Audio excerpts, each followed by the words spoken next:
नमस्कार दोस्तों। सनातन धर्म में अगर सबसे अधिक पूजे जाने वाले देवताओं की बात करें तो उनमें सबसे पहले नाम आता है भगवान शिव का। हर दिन करोड़ों लोग मंदिर जाते हैं हाथ में जल का लोटा लेकर और बड़ी ही श्रद्धा से शिवलिंग पर जल चढ़ाते। आपने भी कई बार ऐसा किया होगा, लेकिन क्या आपने कभी ये सोचा है आखिर शिवलिंग पर ही जल क्यों चढ़ाया जाता है? क्यों हर शिव मंदिर में जल का अभिषेक सबसे महत्वपूर्ण माना जाता है? क्यों कहा जाता है कि अगर किसी के पास कुछ भी न हो फिर भी वह केवल जल चढ़ाकर ही महादेव को प्रसन्न कर सकता है? क्या ये केवल परंपरा है या इसके पीछे शास्त्र में छिपा है कोई बहुत बड़ा रहस्य? आज इस वीडियो में हम आपको वही रहस्य बताने जा रहे हैं।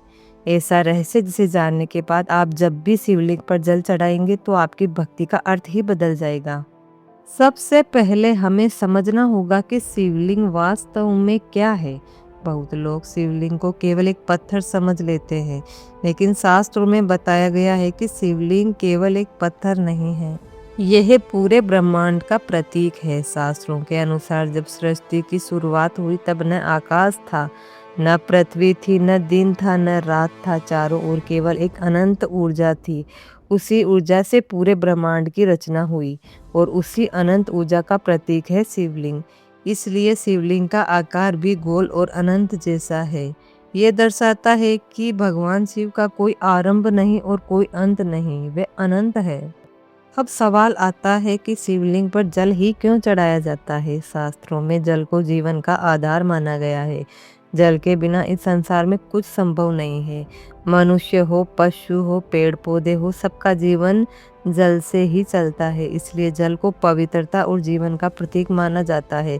जब कोई भक्त शिवलिंग पर जल चढ़ाता है तो उसका अर्थ ये होता है कि वह अपनी पूरी जीवन ऊर्जा भगवान शिव को समर्पित कर रहा है। शास्त्रों में एक प्रसिद्ध कथा आती है जो शिवलिंग पर जल चढ़ाने का सबसे बड़ा कारण बताती है। ये कथा है समुद्र मंथन की। जब देवताओं और असुरों ने मिलकर समुद्र मंथन किया तब उसमें से कई अद्भुत चीजें निकली, लेकिन उनमें से एक भयानक था हलाहल विष। ये विष इतना खतरनाक था कि उससे पूरा ब्रह्मांड नष्ट हो सकता था। तभी सभी देवता डर गए।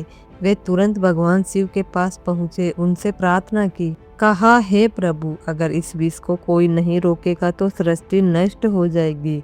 तब महादेव ने करुणा से वह विष अपने हाथ में लिया और उसे पी लिया। लेकिन वह विष इतना भयानक था कि शिवजी का गला नीला हो गया। इसी कारण उन्हें नीलकंठ भी कहा जाता है। लेकिन उस विष की ज्वाला से उनका शरीर बहुत गर्म हो गया। तब सभी देवताओं ने मिलकर शिवजी को शांत करने के लिए उन पर जल चढ़ाना शुरू किया। यही कारण है कि आज भी शिवलिंग पर जल चढ़ाया जाता है। यह उस घटना की याद है जहां महादेव ने पूरे संसार को बचाने के लिए विष पिया था। आपने कई शिव मंदिरों में देखा होगा कि शिवलिंग के ऊपर एक पात्र रखा होता है जिससे लगातार जल की बूंदें गिरती रहती है। इसे जलधारा कहा जाता है। इसका एक गहरा आध्यात्मिक अर्थ है। जल की वह लगातार गिरती हुई बूंदें ये बताती है कि भक्ति कभी रुकनी नहीं चाहिए। जैसे जल की धारा निरंतर गिरती रहती है, वैसे ही भगवान का स्मरण भी निरंतर होना चाहिए। अब हम आपको ऐसी ही कथा सुनाते हैं जो ये बताती है कि भगवान शिव को जल ही सबसे प्रिय क्यों है।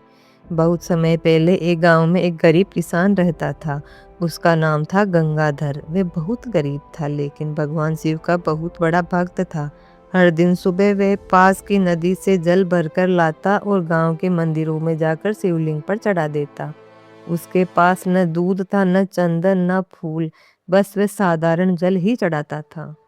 और गांव के लोग उसका मजाक उड़ाते थे। वे कहते थे कि अगर भगवान शिव को प्रसन्न करना है तो दूध चढ़ाओ, साधारण पानी से क्या होगा। लेकिन गंगाधर कभी परेशान नहीं हुआ। वे रोज उसी श्रद्धा से जल चढ़ाता रहता था। एक दिन भगवान शिव ने सोचा कि इस भक्त की परीक्षा लेनी चाहिए। अगले दिन जब गंगाधर मंदिर आया तो उसने देखा कि शिवलिंग के पास एक साधु बैठे हैं। वे साधु वास्तव में स्वयं भगवान शिव थे, लेकिन गंगाधर ये नहीं जानता था। साधु ने उससे पूछा, तुम रोज यहाँ क्यों आते हो? गंगाधर बोला, मैं भगवान शिव को जल चढ़ाने आता हूँ। साधु ने कहा, क्या तुम्हें लगता है कि भगवान शिव को तुम्हारे पानी की जरूरत है? गंगाधर मुस्कुराया। उसने कहा, नहीं, भगवान को किसी चीज की जरूरत नहीं होती, लेकिन मुझे उनकी जरूरत है। साधु ने फिर पूछा, अगर भगवान तुम्हारी भक्ति से खुश नहीं हुए तो? गंगाधर ने जवाब दिया, तो भी मैं जल चढ़ाता रहूंगा, क्योंकि भक्ति सौदेबाजी नहीं होती। ये सुनकर साधु मुस्कुराए। अचानक वहां एक तेज प्रकाश फैल गया और वे साधु अपने असली रूप में प्रकट हो गए। वे स्वयं भगवान शिव थे। गंगाधर ये देखकर आश्चर्यचकित रह गया। वे तुरंत उनके चरणों में गिर पड़ा। तब भगवान शिव बोले, तुम्हारा जल मेरे लिए सबसे प्रिय है, क्योंकि उसमें सच्ची भक्ति है। शास्त्रों में बताया गया है कि जल चढ़ाने का एक और रहस्य है। जब शिवलिंग पर जल गिरता है तब धीरे धीरे नीचे बह जाता है। ये हमें एक संदेश देता है, जैसे जल बह जाता है वैसे ही हमारे पाप, हमारी नकारात्मकता, हमारे अहंकार भी बह जाना चाहिए। इसलिए जब भी शिवलिंग पर जल चढ़ाए तो मन में ये भावना रखें कि हे महादेव, मेरे जीवन की सारी नकारात्मकता इस जल के साथ बह जाए। शास्त्रों में सोमवार का दिन भगवान शिव को समर्पित माना गया है। कहा जाता है कि अगर कोई भक्त सोमवार को शिवलिंग पर जल चढ़ाता है तो उसे विशेष फल मिलता है, क्योंकि उस दिन शिव जी की कृपा अधिक सक्रिय रहती है। शास्त्रों के अनुसार जो व्यक्ति श्रद्धा से शिवलिंग पर जल चढ़ाता है उसके जीवन में कई सकारात्मक परिवर्तन होते हैं।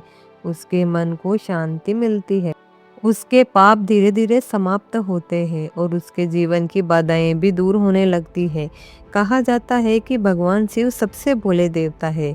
उन्हें प्रसन्न करना बहुत आसान है। अगर कोई व्यक्ति केवल एक लोटा जल भी सच्चे मन से चढ़ा दे तो महादेव उसकी प्रार्थना अवश्य सुनते हैं। इसलिए उन्हें भोलेनाथ कहा जाता है। तो अगली बार जब आप मंदिर में जाएं और शिवलिंग पर जल चढ़ाए तो इसे केवल एक परंपरा मत समझिए। ये बहुत गहरी आध्यात्मिक प्रक्रिया है। ये आपके मन को शुद्ध करने का तरीका है। और जब भक्ति सच्ची होती है तो भगवान शिव की कृपा अवश्य मिलती है। हर हर महादेव। तो दोस्तों, आपको ये जानकारी कैसी लगी? अगर वीडियो पसंद आई तो वीडियो को लाइक करें और चैनल को सब्सक्राइब करें और कमेंट बॉक्स में जय भोलेनाथ जरूर लिखें। हर हर महादेव। भगवान भोलेनाथ की कृपा आप पे बनी रहे।